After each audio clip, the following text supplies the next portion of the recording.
Muito boa tarde, Kenzo. Boa tarde a todos aqueles que nos acompanham. Deixa eu passar aqui um paninho aqui na minha lente que sujou.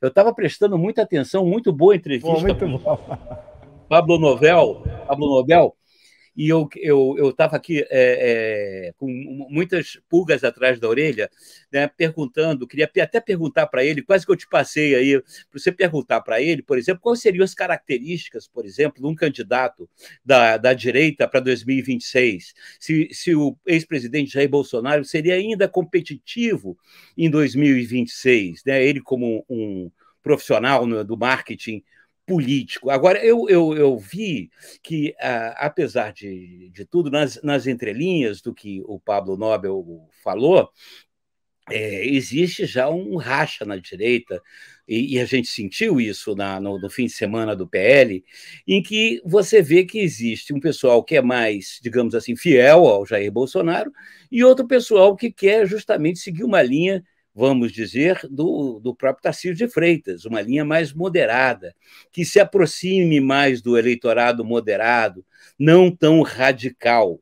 E o meu sentimento, Kenzo, é que o Bolsonaro ele foi um pouco, digamos assim, arrojado demais, porque ele que abriu essa cisão interna no PL, ele que fez questão de marcar a posição, né, contra a reforma, né, contra a reforma tributária, e que acabou criando essa divisão interna do partido.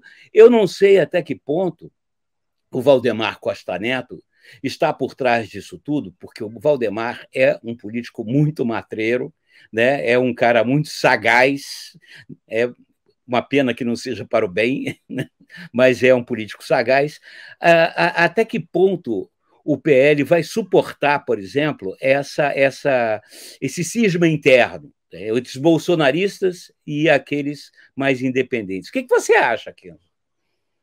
Interessante essa leitura, Madureira, que você faz também, e o que eu percebi ali na entrevista do Pablo Nobel é exatamente esse o movimento que Tarcísio vai fazer pelos próximos anos, né, até que se chegue a de fato um possível anúncio ali de uma candidatura. Ele defende, inclusive, que Tarcísio não se candidate à presidência, não vá ao canto da sereia, inclusive, que ele falou aqui na nossa entrevista, né? Não se encante pelo canto da sereia e que ele tente uma reeleição. Acho muito difícil, né? Diante de todas essas repercussões e diante das notícias que já estão muito cristalinas ali, com Bolsonaro inelegível, é muito difícil que Tarcísio não se cacife para uma disputa presidencial, né? E ele reconheceu isso em alguns momentos da entrevista, quando ele falou, porque já se fala realmente muito disso, de que Tarcísio seria esse nome para liderar a esquerda, e ele me fez uma argumentação e me deu um posicionamento ali, que eu tive a seguinte leitura, de que Tarcísio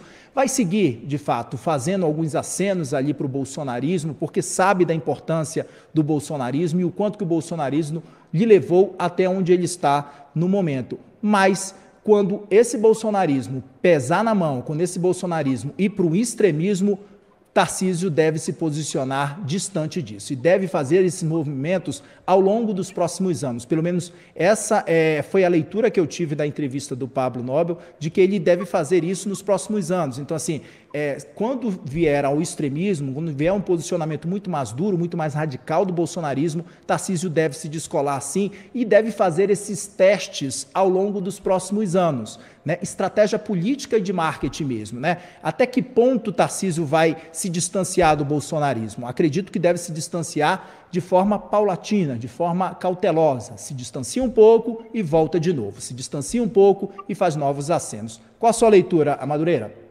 Eu concordo com você, Kenzo, principalmente com essa questão dele procurar fazer o melhor governo possível no estado de São Paulo.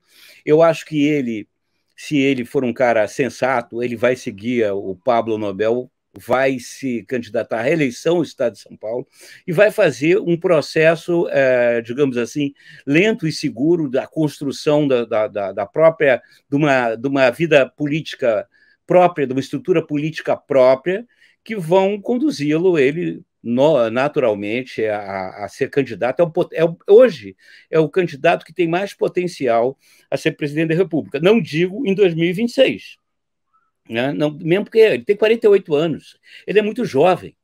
Então, ele tem ainda muita lenha para queimar, e sendo governador do estado de São Paulo, é o estado mais rico da União, disparado, ele vai poder, inclusive, não só acumular força política, mas massa crítica para governar o Brasil, caso ele seja eleito, né, caso ele se candidate, mas você vê claramente que ele como aí sem nenhuma conotação negativa, ele é um político ambicioso, ele me parece que tem um padrão ético importante, né, e que eu acho que isso é cada vez mais relevante dentro do quadro político. Então, dentro do que foi conversado aí, eu acho que ele pode ser um excelente candidato para 2030.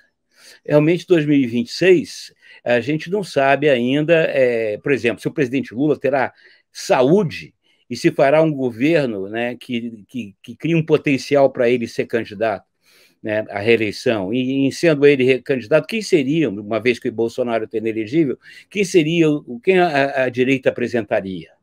Ia queimar o nome do Tarcísio? Aí são as grandes dúvidas que a gente tem. Temos ainda 3 anos e meio pela frente, né, Kenzo, para acompanhar aí o panorama.